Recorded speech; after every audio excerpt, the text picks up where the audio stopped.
Здравейте хора! Днес реших да построя баня от лего, която се състои от много детайли. За водата използвах меч от Star Wars и прозрачни кръгли тухлички. Като допълнителен детайл към мивката добавих 2 комплекта кърпи, построени от плоски части и плочици, придаващи уют към самата стая. Интересен детайл предава душ кабината, за която използвах врата от пожарникарска станция и е закрепена чрез кръгли тухлички с дупка.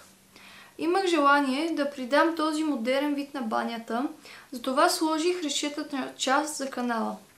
Самият душ е направен от цилиндрична част, закрепена с модифицирана тухличка. Водата, излизаща от душа, я пресъздадох чрез огнена част в син цвят. Да отидем към тоалетната. Тайла, който може да грабне окото от пушвачката на тоалетната.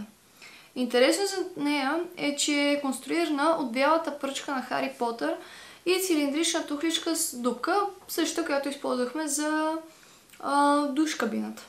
Като детайл за стените се опитах да направя изпъкнали тръби за по-голяма автентичност.